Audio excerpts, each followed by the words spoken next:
So this is another one of those lost interviews, which turns out I had stashed away amongst the multiple of things that I'd saved in relation to Kylie's case. So it is a full interview. It's the HLN interview with Tony and Lindsey. And there's quite a lot more of Tony talking. I only recall seeing one particular instance, one part of this interview being circulated where Tony was talking, and even that seemed to have vanished off the face of the earth. So to have found the full interview where he actually says a fair bit more is quite interesting. So I've once again paused at various spots to make my own comments, and I'd love to hear other people's thoughts on this particular interview. Let's get into it. The party when Kylie sent her a text saying she was getting ready to leave, and Lindsey, her mom, said she knew something was wrong. Kylie's mom and stepdad Tony spoke to me about their daughter, who she is as a person, how they're getting through these last week plus, going into 2 weeks, excruciating days, and those working countless hours to try to find their daughter. Tell me, Lindsey, what has it been like in terms of the authorities and who's involved now in the search? We have, it seems like, a very extensive collaboration of local, state, and federal authorities that have been working together since at least Monday. The days are blending. Everyone should really be, everyone's on the same page. Everybody is working tirelessly and together. And from our standpoint, it's sorry, I'm bumbling. It feels good to see the connection and the collaboration between all of the different agencies that are here. First of all, we might not have seen Lindsey cry. We might seem that she is a bit too stoic. But just look at her face there. That woman is wiped out. Like I said in my previous video, let's not make any judgments against Lindsey. We don't know what things were like behind the scenes. We only know what we saw on camera. And some people have phenomenal willpower and know how to hold things together in public. We don't know what was going on behind the scenes for Lindsey. Now, she talks about there being a collaboration of local, state, and federal authorities. That's 3 levels. That gives me a bit of hope. The fact that she feels confident, for starters, about the collaboration, but also there's got to be some checks and balances, hasn't there? If we have Ryber closing the autopsy and saying accidental drowning, surely if other agencies, their findings aren't in keeping with that autopsy, then they're going to ask questions. Or is there someone super powerful that is going to ensure that questions just aren't asked at any level? I like to think that we can have a glimmer of hope. Lindsey, I can't even put myself in your shoes. I'm thankful that you're speaking to us, and I hope we get this out there. And it must feel surreal, like you're floating here and not knowing what will happen next. Tony, this was a senior party, as I understand. We were talking earlier. Do any of the kids know anything? Are they speaking out? Some of the kids are, some of the kids aren't. We're trying to get to the kids that aren't speaking, because they're the ones that have the story that we need. We're trying to get to. Now, to the best of my knowledge, this is actually the only interview where Tony actually spoke. And it seems like he was quite happy and to be straightforward and say that there are kids that still aren't talking, and we're trying to get to the kids that aren't talking. Now, to me, that still says this wasn't an accident. If the kids had been at a party and their friend just vanished, or their supposed friend, if they had nothing to do with it, and it genuinely was some kind of accident, wouldn't they want to step forward and say what they know? To me, the only reason that the kids are going to be silent and not want to talk is because they're scared, because something bad happened. And they're perhaps scared of repercussions from people who were involved, or perhaps they themselves were somehow involved and they don't want to talk about what happened. Do you think, sorry to interrupt, do you think they do know more? Describe the community for those of us who don't know. Is it tight-knit? Like, does everyone know of people, at least if they didn't know exactly who it was? Because the party was, 200, 300 people? It was a really big party, and there was people from all over. So it's, we are a small, tight-knit community. We are also easily accessed from a lot of other really big communities very easily. So with social media the way it is these days, it's very easy for anybody to find out where these kids could be hanging out. Now, there was a really interesting little bit of body language there. When she asked Tony if he thought that the kids did know more, he tilted his head, and just his facial expression as well indicated that he believed that they did. To me, his body language seemed to be him saying, yes, they believe that they do know more. Now, Tony says that it was a really big party, and he says one thing which, to me, is interesting because of events that happened after Kylie was found. He says, we are a small, tight-knit community. And yet, now him and Lindsey are no longer a part of the community. Have they been pushed out of the community? Did they leave of their own choice? Was it just too painful to be there anymore?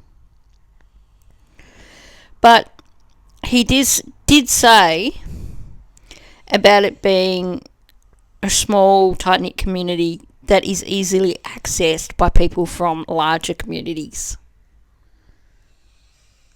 So, are they still under the impression that there were outsiders involved in Kylie's disappearance? Or is he simply answering the question that she asked? Because she was asking, what is the community about? What is the community like? And Lindsey, tell us about the last communication you had with Kylie, your daughter. You were texting, right? Yeah, we were texting. We text a lot throughout, practically, through every day. We have a lot of communication between the two of them.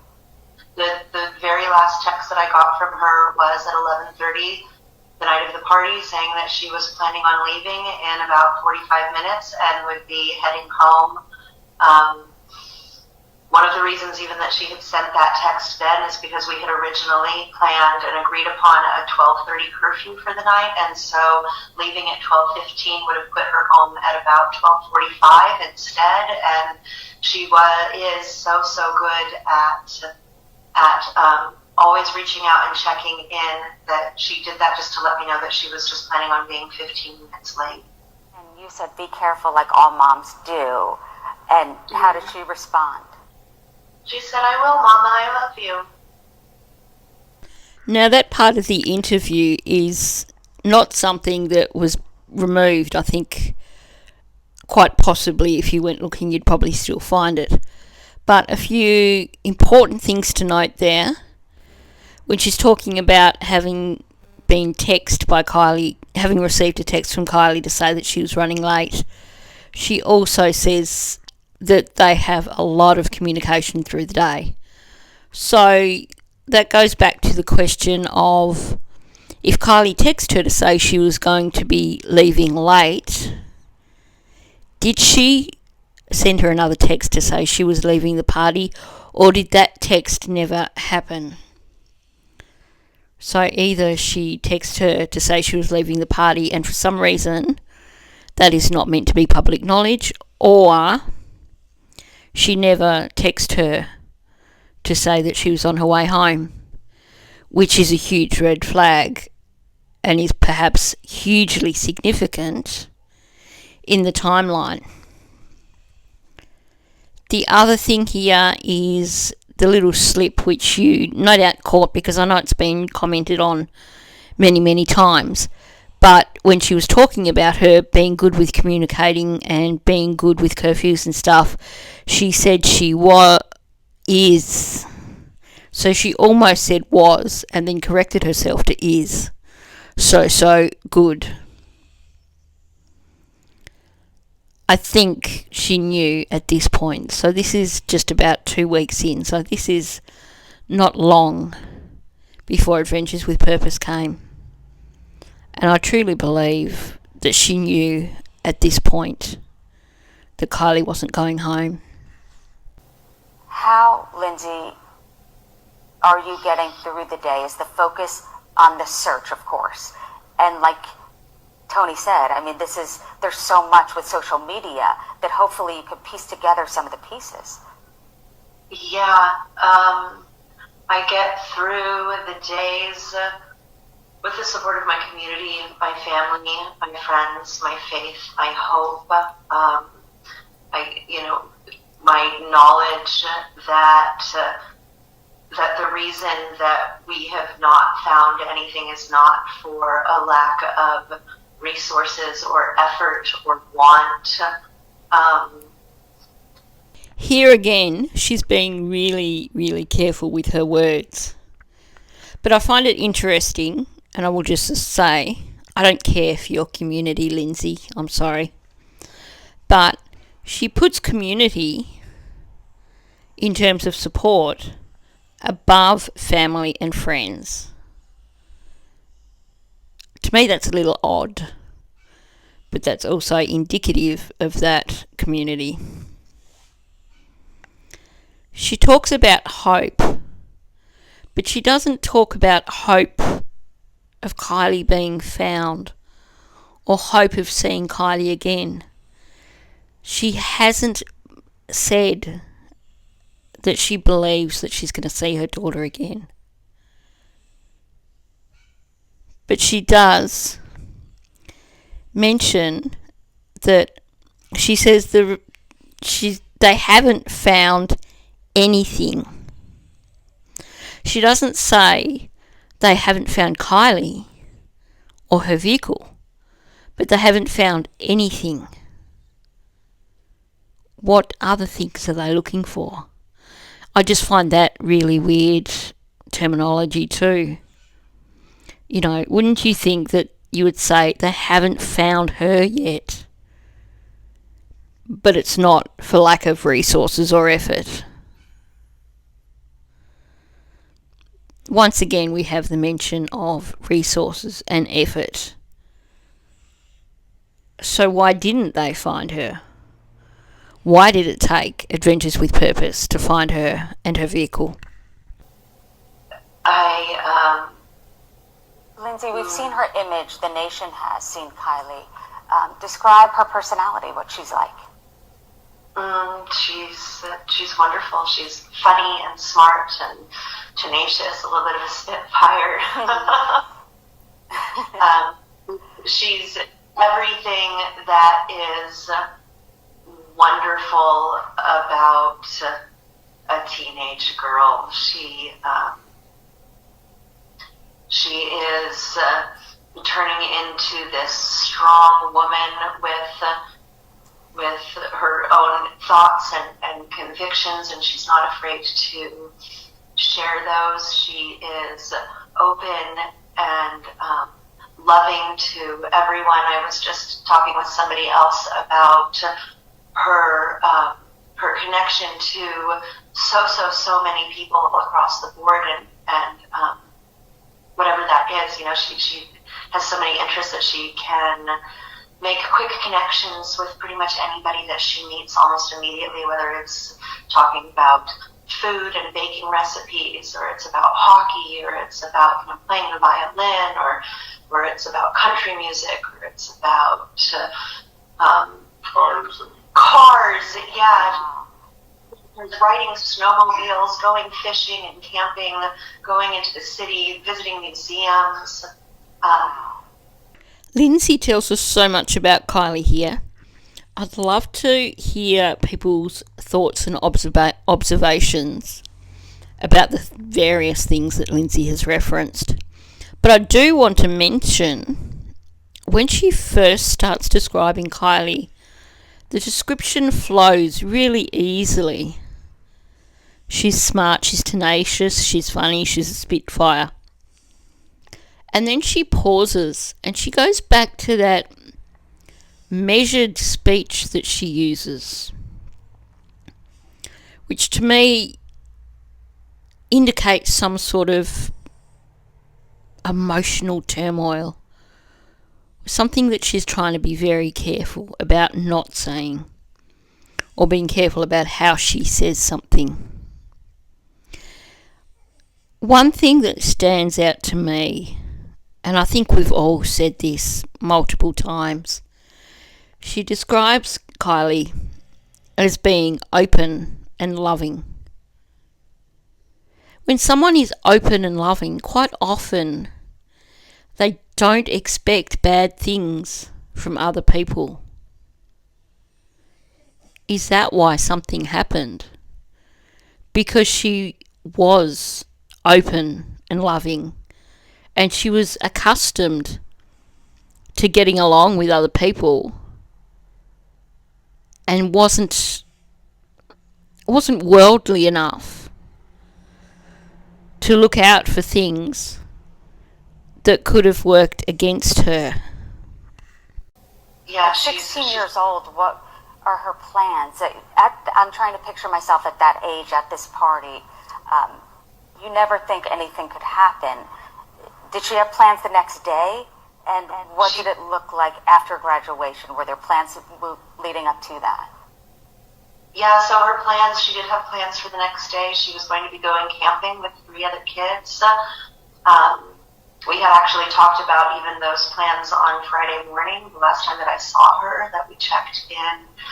And her plans for the future, because she has so many interests and passionate about so many things, really, her 2 primary interests and passions are science and music. And so she still is in the process of deciding if she wants to pursue a career in medicine, being a surgeon, or if she wants to pursue a career in music, and both of them, we have been supporting her in just this journey of finding what path forward will fulfill her most and her spirit as a human in life. So I'm not sure if I simply forgot or if I'd not heard that it was 3 other kids that she was going to go camping with. But I'd certainly be curious to know who those other 3 individuals were that she was meant to go camping with. Because I'm going to say this outright. I call bullshit on Megan's claim at one stage that Sammy was one of the people that was going camping with Kylie. We know that was never going to happen. That would not be the case.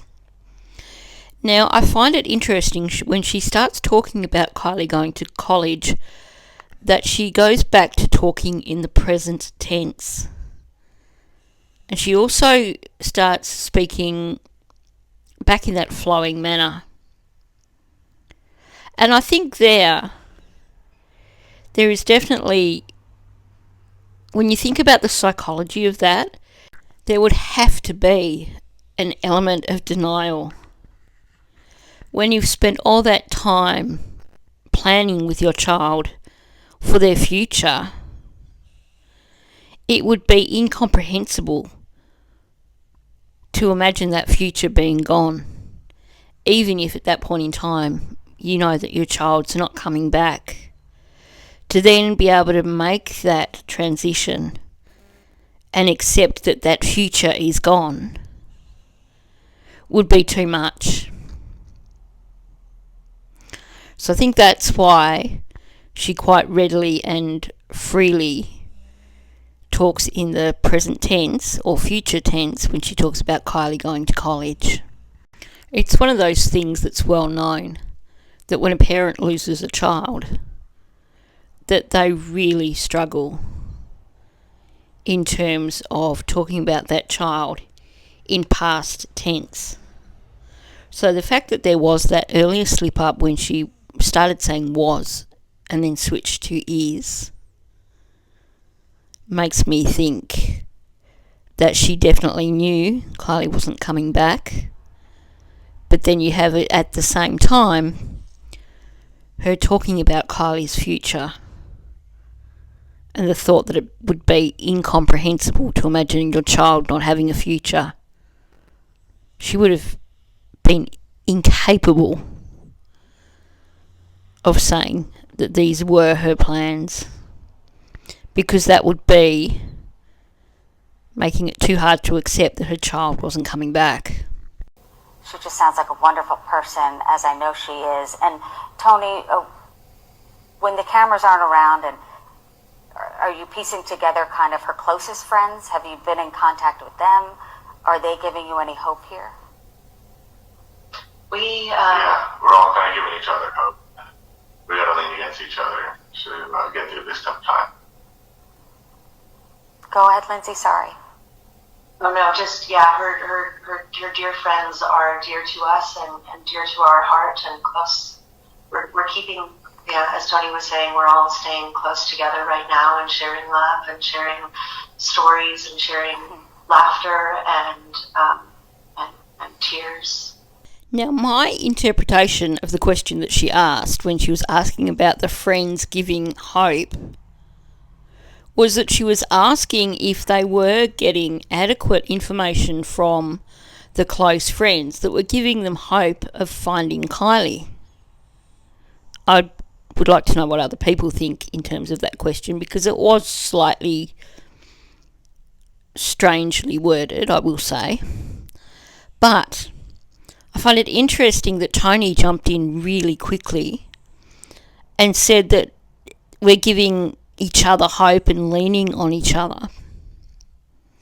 So he's there trying to say that they are giving each other hope and they're leaning on each other for support. But then Lindsey steps in and she talks about her dear friends who are dear to us and dear to our hearts, and that she's keeping them close. So there's no answer there with regards to if they're getting any information from Kylie's closest friends. To me, that's interesting. But the thing that stands out for me, while she's talking about these closest friends, at the same time, she's talking about them sharing love and stories and laughter and tears. Now, that's something that I would expect at a wake or a memorial or a funeral. Not while someone is missing and while you're hoping that they're going to come home. I think when we go back to the way that Mags was in that interview where she was just beside herself, I think there's a lot behind the scenes that we don't know. But I think that they did know a lot here. I'd like to know what other people think about this. And I did read that there's kind of like a teen group, am I right, searching for her? Like a group of teens. And I believe it was a local authority, who was saying that he found that promising. Yeah, the teen response in this area, in our community, has been overwhelming. I think that these teenagers who are coming forward are doing so from this, well of courage that they're drawing from within themselves, and I think that that our youth deserve a lot of praise and recognition that they're coming forward in a very courageous way. This is hard for everyone, and it's scary to do hard things. Sometimes it's scary it's scary to face this head on, Right. and they are doing so like champions. And I would say, just speaking to both of you, that you both are too. There are no words to really say. I hope that we get the word out here, and our love and thoughts are with you both, and we hope that Kylie comes home soon. Thank you. Thanks, Thank you so thanks much. so much. And Kylie's mom and stepdad also said they need your help too. So if you do have any information about Kylie, please contact the Placer County Sheriff's Office. Here is the number on your screen, 530-581-6320. And they do want to point out, authorities do, that you will remain anonymous. You can. And you can also email findkylie@gmail.com. There's a $50,000 reward for any information that leads to a safe return. Now, obviously, everything Lindsey just said then could be construed as her talking about the teens and the teen-to-teen meetings. But I just find the language to be kind of odd in that instance. She talks about the teens coming forward and them having a well of courage. Well, yeah, it takes confidence to step up into a role that we saw Sammy and the other teens stepping into. But courage, maybe, don't know. But she then goes again, praise and recognition for coming forward in a courageous way. So she's still talking about these kids being courageous. I'm just, I don't know. I mean, we can see that Lindsey's pretty wiped out there, so perhaps, and we can tell also that she is being quite careful with her choice of words. So perhaps she was just going with the words that she could find. But to me, still, courage implies that there is some sort of risk involved, some sort of personal risk involved. Doing a teen-to-teen meetup, to me, isn't something that involves personal risk. And when you're talking about a girl who was involved with various plays prior to this time, she was, part of the whole drama scene, then why would you consider it courageous if it's something that she was accustomed to? If she was accustomed to public speaking? And Lindsey talks about it being scary to do hard things sometimes, and scary to face this head on. I just think when you're talking about being courageous and things being scary, to me it seems like it's more than just talking about organising teen-to-teen meetups. Anyway, thanks for listening. And if you are new to my channel, please subscribe. Please hit the like button. And please leave a comment.